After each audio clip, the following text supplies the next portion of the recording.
Latitude Media, podcast at the frontier of climate technology. In the late 90s, Andrew Beebe co-founded an e-commerce platform for small businesses. It was called Big Step. The company raised $60 million, brought in 9,000 customers, and was acquired in 2002. But like most startups, it first took a lot of no's to get there, even at the start of the dot-com bubble. I went to my venture friends and they told me, you're crazy, this will never work. Because I remember going in 1998 up and down Sand Hill Road and telling them about our internet company where you could engage in commerce on this thing called the internet. And they then again said, I mean, these are some of the most famous storied brands of venture capital, said, yeah, I don't know if people are ever going to put their credit cards on that internet, Andrew. That's a cute idea, but I don't know. That was the mindset. So when we had a different view and people thought we were a little bit crazy, to me, that's a good place to start. After he sold the company, Andrew started looking around for the next big investment category. He landed on a space that had just been coined clean tech. There actually were not investors in what we called clean tech back then. There was not. No one was talking about it. Now, there were a handful of pioneering investors. An organization called the Clean Tech Venture Network formed in 2002, and it tracked about $1 billion globally in venture capital across energy, water, and materials that year. Still, there was not yet a cohesive narrative around the sector. In 2003, Andrew went to an alternative energies conference in Aspen, and he thought, this is it. This is my chance to meet like-minded people who are actually investing in this stuff. And I found out on the first day that, in fact, it was alternative energy. It was tar sands and fracking. It was about the alternatives, this crazy new energy revolution on different ways to extract fossil fuel. So I was in the wrong room. In many ways, I was in the right room because I got a real smack across the face in terms of where the state of the art, the burgeoning new technology was. And it was not in areas that I was excited about. And if his friends in venture thought that e-commerce was cute, wait until they heard what he did get excited about: solar. The solar market was tiny. It was easy to dismiss. We install about as much solar PV in a single day than we installed in all of 2003. But Andrew hooked up with another believer in solar, tech entrepreneur Bill Gross. Bill has founded a lot of companies, including Picasa, a photo management product that was acquired by Google, and Evolution Robotics, which merged with iRobot. He also came up with the paid search model that became the financial engine of Google. He's founded 3 solar companies, an electric car company, and a gravity-based storage company. And Energy Innovations, a commercial PV installer, was his first company. Andrew teamed up with him to build it.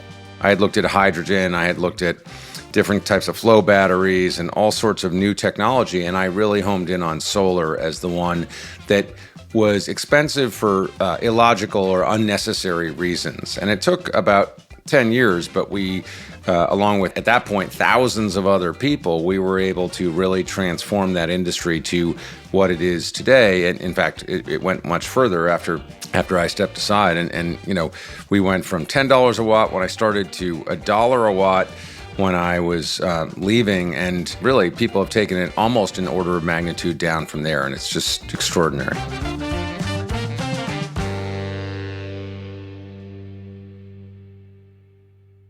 There were a lot of people who doubted solar, of course. Like, were there any predictions with solar that played out as expected? And then were there any that you thought would happen that didn't play out? Yeah, I mean, we used to run around and tell investors and anyone who would listen with our fancy spreadsheets. This is Bill Gross and I. Bill was the founder of Idea Lab, and he was the founder of the solar company that I joined up with him to create.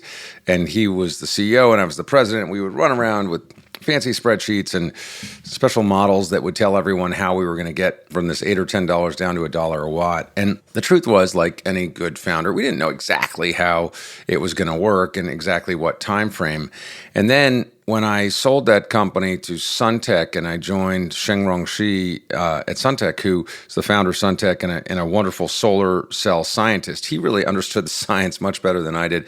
And he had the same thing. And I remember we went to I think it was like a Fortune magazine interview or something about the future of solar. And he was pounding the table saying, we're going to get to $1 a watt, you know, in 2 years or 3 years. And we left the meeting and I said, I want to believe that, but how are we going to do that? And he said, I really have no idea. I don't know how we're going to do this. And we weren't sure. And what followed was we in the industry overall got there faster than we expected. And one of the key catalysts that I hadn't really understood was the ability to use non-semiconductor grade silicon, not the purest type of silicon, to make solar cells. So instead of radical innovation, people like NanoSolar and even Solyndra and my company, Energy Innovations, trying to do gallium arsenide high concentration modules. Instead of these big breakthrough different approach technologies or thin films or Perscovites or whatever, it was brute force supply chain scaling and engineering, a learning curve. Now what's happened is because of that scaling, and because of those learning curves, we have done now at this point both. We've radically reduced the cost of a solar panel, but we've also made it much more energy efficient. Those two don't have to, but they can go hand in hand, and they have here. So now the solar panels I have on my roof are radically better than the solar panels I had 10 years ago on my roof. And it's so cool, and yet they're much, much cheaper. It's instructive that sometimes the tried and true stuff that just doesn't look exciting because of its cost structure, supply chain, or something, can break through and can actually then come to dominate. This is The Carbon Copy. I'm Stephen Lacey. This week, a conversation with Andrew Beebe of Obvious Ventures. After a decade building clean energy, Andrew shifted to another decade investing in it. Today, he's the managing director of Obvious Ventures, running its decarbonization portfolio. I sat down to talk with him about what's catching his attention these days, which includes everything from nuclear to AI-driven science to geothermal and AI-fueled geothermal. That conversation is coming right up.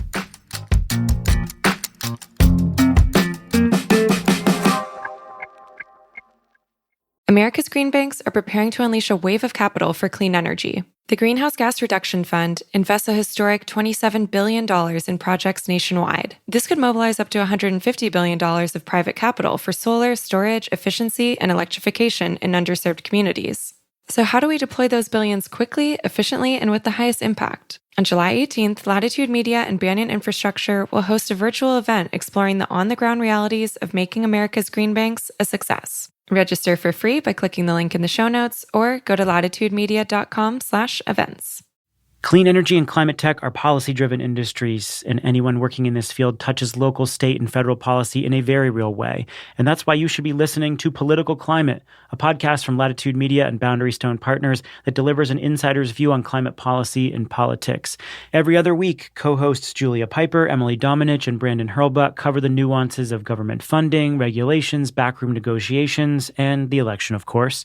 Political Climate is a show for people who want authentic conversations and strong opinions from voices across the political spectrum. Listen at latitudemedia.com or subscribe to the show anywhere you get your podcasts.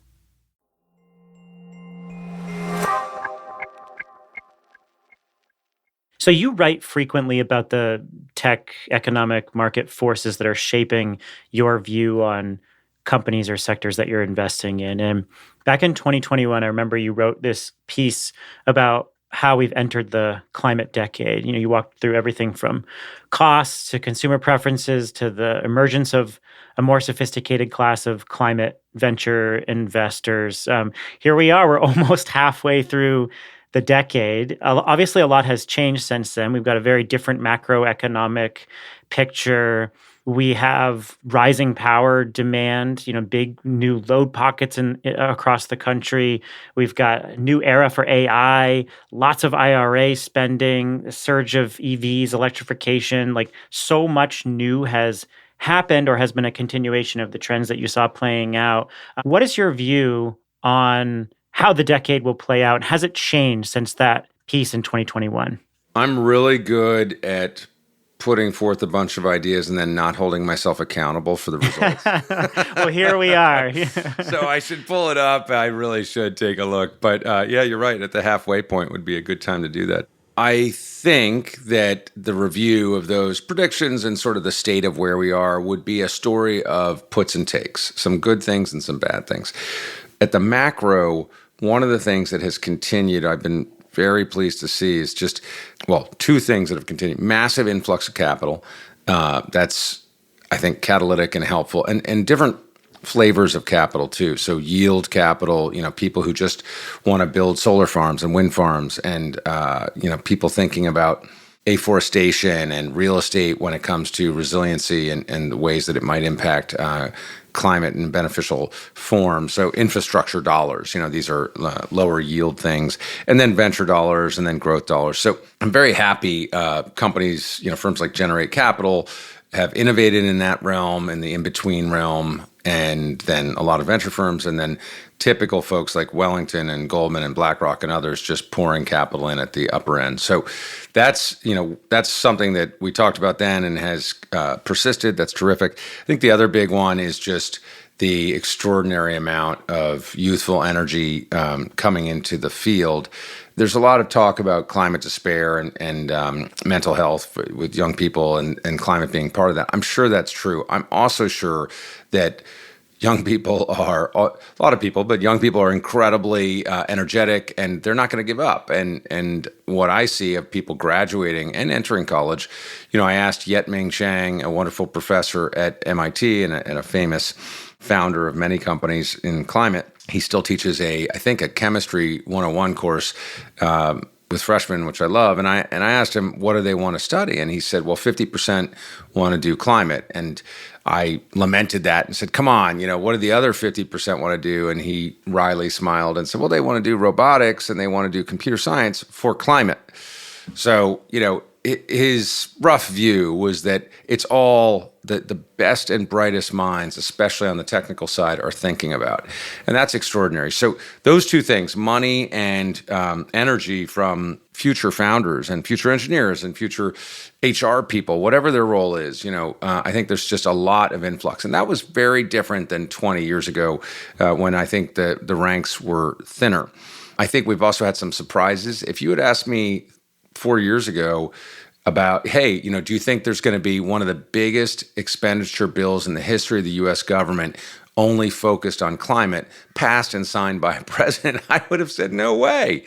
That's not going to happen. And, there were some people in the venture world who were betting on that, and they actually invested in companies expecting that. And I think they've done really well because of that. So we've had some big windfalls, big opportunities. But on the flip side, I don't think the corporate consensus is as tight as it even was 4 years ago. I think that people are hedging their bets, hemming and hawing, and the latest version of that I'm very worried about is large tech companies acknowledging, hey, we're not going to lose this AI thing. I think they're going to blame it on China and say, hey, it's a national security thing we can't lose, and therefore we will hit our climate goals. We're just going to be a little bit delayed. We're going to go back and build a bunch of natural gas plants to power a massive build out of our gigacenters. And that may not happen, but that's a future that I'm not looking forward to, because if that were to start to happen, they were the leaders that showed the rest of the corporate world that you could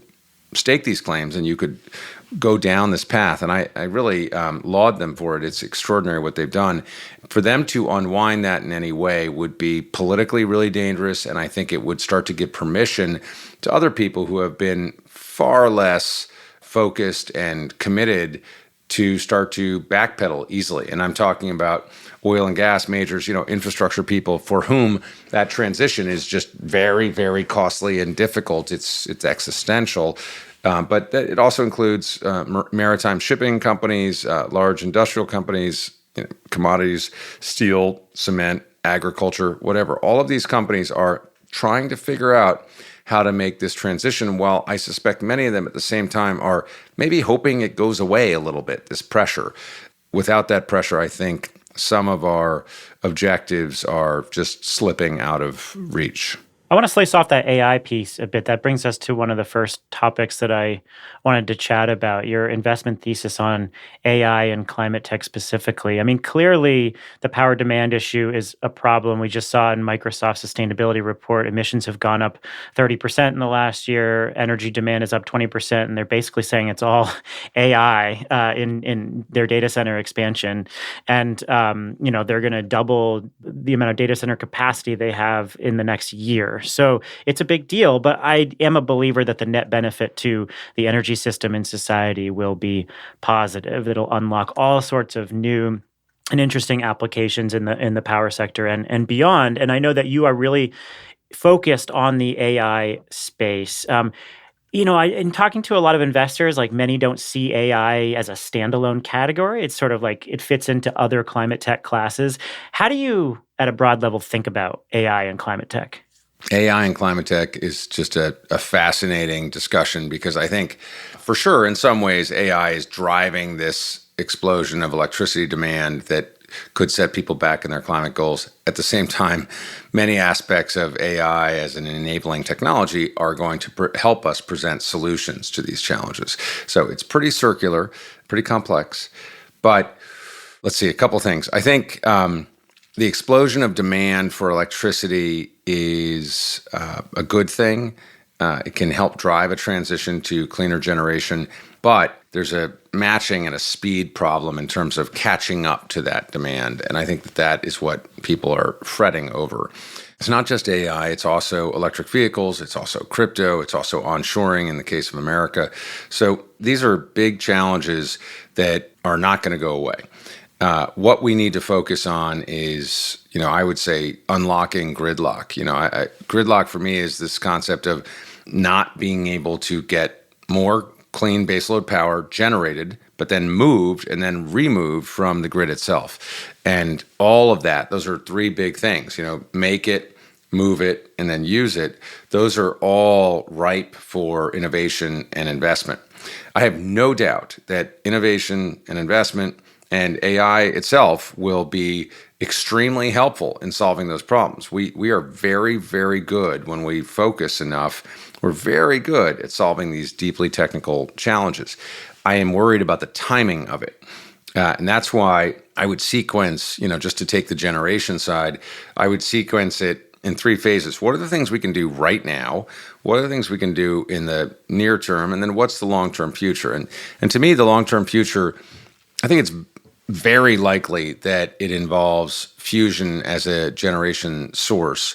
Fusion, even if or even when we make it work, it still will be very expensive. It's an expensive process to build out this infinite power source. It's pretty cool that it's infinite and maybe has essentially no fuel, but the sun has no fuel and is infinite or close to infinite as a power source.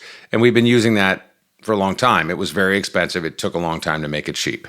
That's going to happen with fusion too. It's got better characteristics. It's base load. We can put it all over, but it's going to take a long time to make that cost effective. That's a 20 to 50 year benefit that we should be focused on now, investing research dollars in now. I'm not convinced we should invest venture in now. In the near term, midterm, I think nuclear fission is going to have a renaissance and come back in a big way. Hopefully that involves small modular reactors. It may just involve a whole bunch of AP1000, big light water reactors around the world. Most other people in developed countries and in some emerging economies are doing that today, and we're not. So I hope we can get back on that train, and I hope we can do it more cost effectively than we did in Vogtle or the Carolinas. So there's work to be done there. I think that that's an interesting midterm solution. In the near term, we have recently made an investment in Zanskar, which really brings all of these things together. Zanskar is a very exciting geothermal technology company, but it's really an AI company.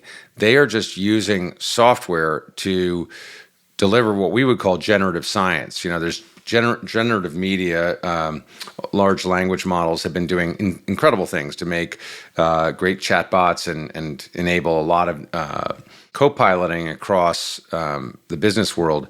I think generative science is the next phase where we're still using the similar algorithms, but the inputs are much more about physics and much more about chemistry and biology, and the outputs are about breakthroughs within those areas. And that generative science is going to shorten the distance to some of these massive solutions.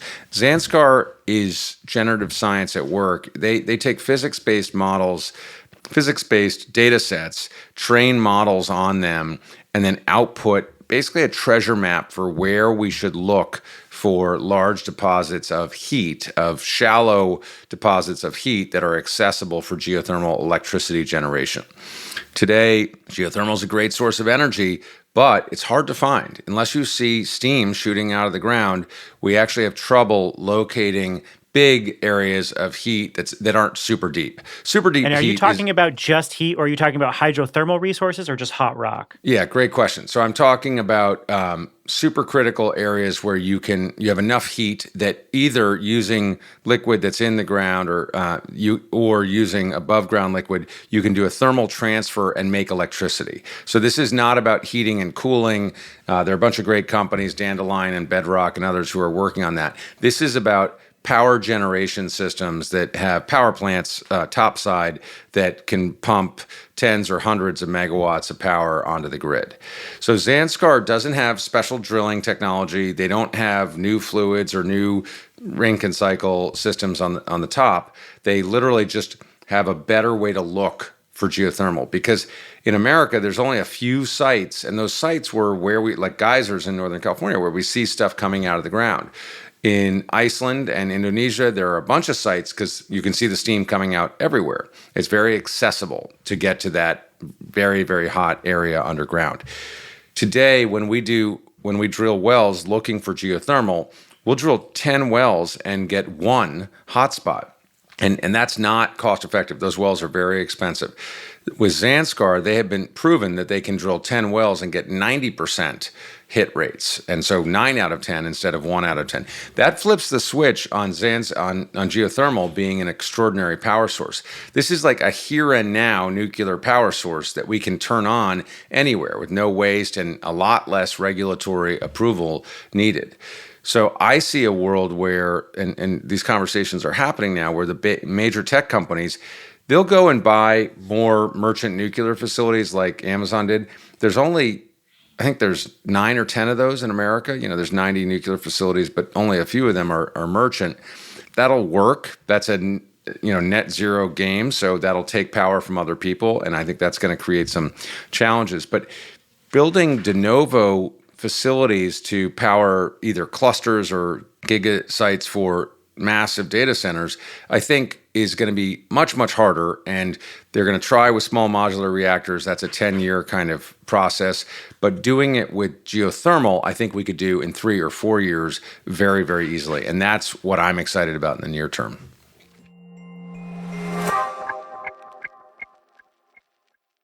On July 18th, join Latitude Media and Banyan Infrastructure as we take a deep dive into the next phase of deploying the $27 billion Greenhouse Gas Reduction Fund. We'll provide practical insights for the state agencies and local lenders at the front lines of dispensing these funds. Where are the bottlenecks? How do we balance speed with transparency? And can America's green banks live up to the expectations of both local communities and Wall Street? Latitude Media's Stephen Lacey, Banyan co-founder Amanda Lee, and Clean Energy Fund of Texas EVP Billy Briscoe will answer these questions and more on July 18th at 1 p.m. Eastern. This is a must-attend for project developers and financiers. Register for free at latitudemedia.com/events or click the link in the show notes. I'm Julia Piper. I'm Brandon Hurlbut. And I'm Emily Domenech. A little over a year ago, Political Climate took a break so we could focus on the groundwork of implementing America's biggest ever climate bill, the Inflation Reduction Act. I'm excited to say, Political Climate is back. And I'll be joined by my 2 co-hosts to riff on the top political stories and insider scoops, from state houses to the halls of Congress to regulatory agencies and even international climate talks. We'll explain how those developments are driving industry decisions today. Political Climate is a show for people who want authentic conversations. And to learn about how energy and climate policy is shaped within both political parties, from the people who have actually helped shape it. So join me, Brandon, and Emily every other week, starting in April, for fresh episodes of Political Climate. Subscribe to the show wherever you listen to podcasts.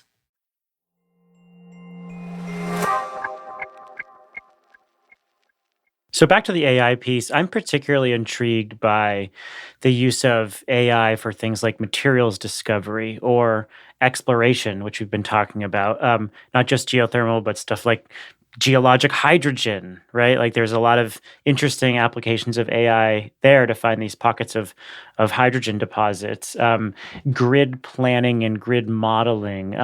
Where are you, what other areas of AI application are you most interested in? So at Obvious Ventures, we invest in planetary health, human health, and economic health, and I lead the planetary piece. But on the human health front, that's where AI has had a lead for a long time. I was reading something funny about AI where a researcher was saying, look, in AI research, once it goes out of research and starts getting used in the real world, it's no longer called AI, it's just called software, And so Siri, people don't think of it. It's absolutely is AI. Even a Google search for the last 10 years has been AI driven, machine learning driven. But we just think of it as software, it's just, and it also becomes very obvious and standard, which is, I'm sure, frustrating or humbling for some of those early technologists who developed it. I think in drug discovery, we were early investors in a company called Recursion Pharmaceutical, and Recursion was using AI for a long time to help speed the process of drug discovery and drug approvals. And we see it again and again in that realm. Genomics is this incredible field that used a lot of compute to make sure that we could map the human genome. We're now trying to do that with proteins and in the field of proteomics, which I think is, my understanding, is much more complicated even than the genome itself and then mapping the human genome. And yet we're doing that, and I think we're going to do it faster because of the use of AI. So in that realm, there's great opportunity.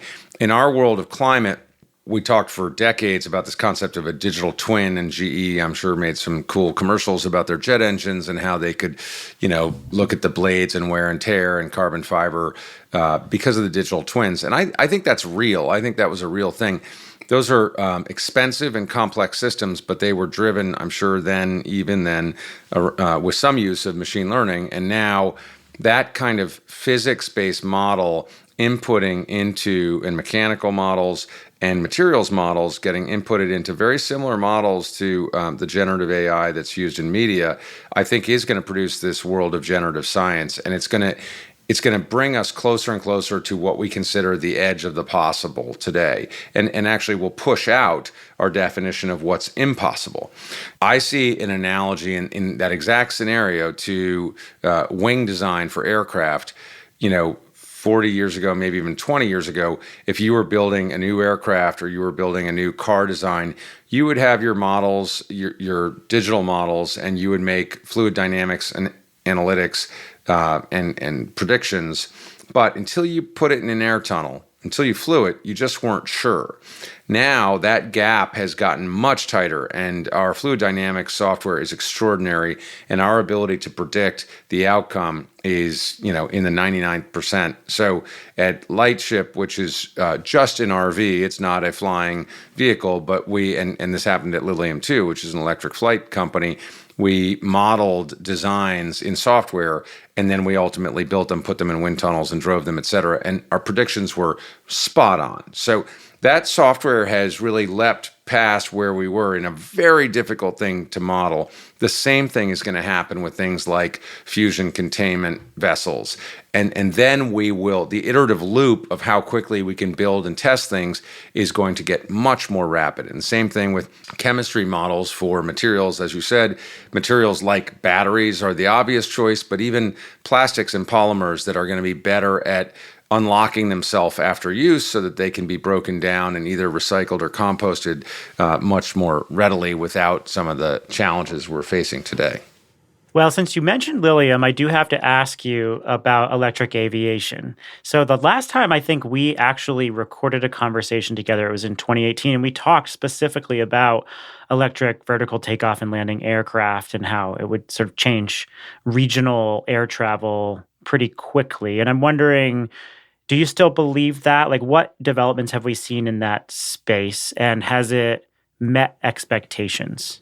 Quickly was probably a little bit of a stretch on my part. But it's still happening. That company went public, and we're no longer an investor in it because when companies go public, we tend to step away. But I'm still a huge fan of what they're doing, and I think they are, let's say, a year or two away from human and commercial flight. And Joby Aviation, another competitor of theirs in the U.S., is also on a similar trajectory, and it's very, very exciting.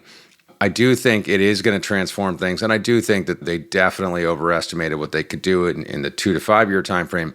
And I believe that once they and others prove that this is truly viable and working, I think you're going to see an explosion of other companies doing it and of market adoption.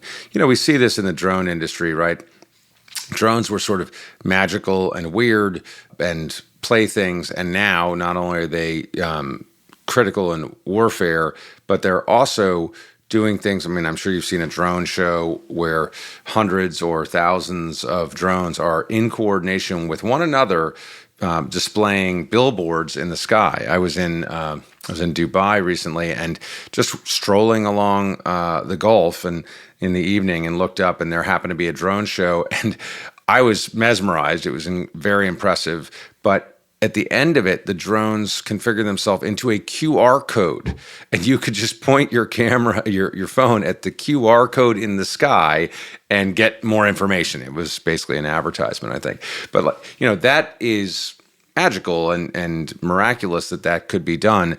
And it's now a very cheap and commonplace thing. So I think we're going to see that kind of adoption curve where it's just going to take a really long time to make sure that it is safe and capable. And then after that point, people will realize, wow, this is cleaner, cheaper, safer, and better. Let's go, full tilt. And then you'll see massive scale. I want to go back to the solar example for a moment and talk about lessons learned, or how you're applying that to other sectors that you're investing in right now. So, in the early mid-2000s, there are lots of investments in different thin films and solar paints and solar glass and all sorts of variations of steel and glass for concentrating solar power. And crystalline silicon PV won out. A lot of people lost a lot of money. And solar today is the cheapest form of electricity, almost everywhere on Earth.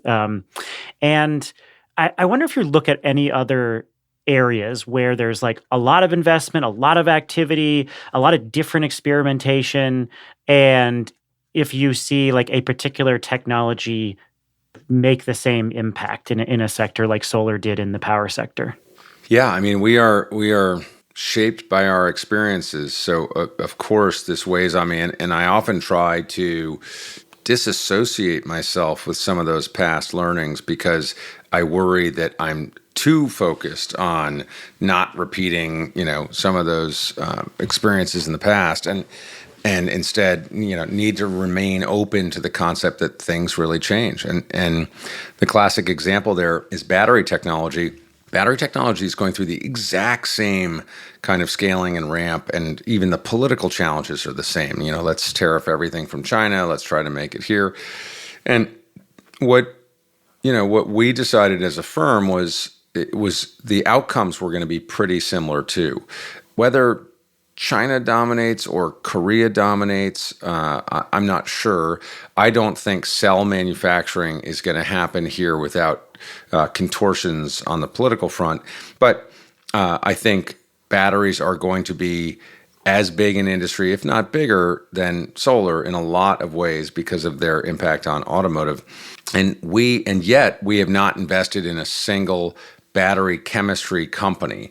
And I'm very happy about that. I think a lot of people have lost their shirts, and it's been a really challenging place to invest in startups. So the extrapolation I think that you're asking about is, I do think a sort of broad lesson for us is commodity markets are difficult places to build lasting venture returns. So there may be some arbitrage where in the near term, sustainable aviation fuel is in such short supply that if you've got a clever way to make it that's verifiable and green, you will have asymmetric benefit. And even in a commodity space, you'll be able to command a premium. I'm not sure that's a 10-year plus long-term sustainable business. A lot of my venture friends have made bets in that space, and we have not. Same thing in agriculture. I think there's a great opportunity to decarbonize the fertilizer industry, and we're trying to find places where we could invest that are long-term and resilient as business models, not just a slightly, a different way to disintermediate the Haber-Bosch process. So I think there are lessons to be taken from it. They may be lessons from investing in general. If you're going into a market that is a commodity market, if you're going into a cutthroat competitive market like automotive component supply, or if you're going into a market that really doesn't ultimately have a extraordinary technology moat, it's just getting there first. Those are all tells in venture capital land that ultimately, really what it means is ultimately lead to very, very low margins. And we have traditionally not been great at using venture dollars to radically scale super low margin businesses. What are your wild cards for the year or for the rest of the decade? Are there anything that you're now just thinking about that you think could be transformative that maybe wasn't on your radar until recently? Yeah, that's a great question. Again, one thing in the last 5 that was a surprise to me was the American political will. I often believe about America, we sort of show up late, but boy, when we show up, we can have an impact. And that's true in geopolitical conflicts, but it's also true in domestic policy. And so I was really pleasantly surprised with the impact that the climate bill is going to have, but even emotionally had for everybody. I think that's a wild card. What happens next there that could swing in either direction, either just undoing all of that, which would be a colossal disappointment, but also other versions like doubling down. I think as Republicans understand that at an existential level, this is just a losing issue to be on the wrong side of. You're just more wrong every single day. This is not a socio-political issue. And it's just and it's not something like taxes where you can pick a side and maybe hold your ground. Climate, you just lose. You just lose slowly or you lose quickly. I think when they come around to that, and some of them, and governors are already starting to do this, certainly at the state level, this is happening all over the place. I think we may see more of a consensus view, as you see in Europe, as you see in Asia. Everyone just realizing this is not about politics. This is about a challenge facing humanity. The solutions may be politicized, but the challenge itself really isn't. So I think that is a wild card that has yet to be sort of understood. And what about tech wild cards? Do you want to play your hand there? It's not a wild card, but I do think that AI, the ultimate complex system is the grid. I think that AI applied to the grid itself may actually finally deliver us this smart grid that we've all been talking about for decades. That would be magical and very exciting. That's an hour-long discussion in and of itself. But I think that's a big one that I would be very, very excited about. And then I think we're just getting started in terms of what batteries are going to do to things like aviation, like trucking, and like automotive. I think it's game over for hydrogen-based vehicles. It's game over for internal combustion engines, and there too, I think we had a very, very slow process to get to a 10% number. But typically, with technology adoption, when you're past 10%, it starts to flip. And I'm watching residual values of internal combustion fleets because I think they're going to plummet. I think that's going to have an impact on lease companies. I think it's going to have an impact on insurance companies. There's just a lot of the economy that is based on reselling old things. And this is the stranded asset problem that the utility industry faced. I think we're going to see that all over the place, even with like Florida real estate. We have a stranded asset problem, So I'll watch those, and some of those could be like tipping point items that will get very exciting. Andrew Beebe, Managing Director at Obvious Ventures. We covered a lot of ground here. Thank you so much. Such an honor to be here. I love doing this with you every few years. It's a nice retrospective and future-looking discussion.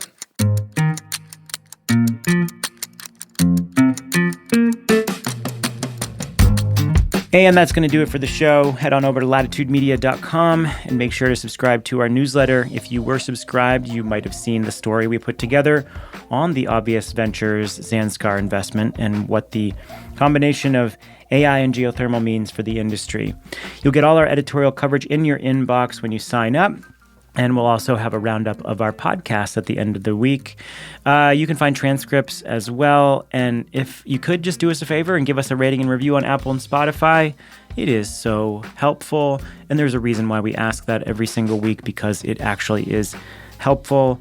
And this show is produced by me, Stephen Lacey. Sean Marquand's our technical director. Ann Bailey is our senior editor. Sean composed our theme song. And Latitude Media is supported by Prelude Ventures. If you want to learn more about their investment strategy and climate tech portfolio, go to preludeventures.com. Thanks for being here. This is The Carbon Copy. I'm Stephen Lacey. We'll catch you next time.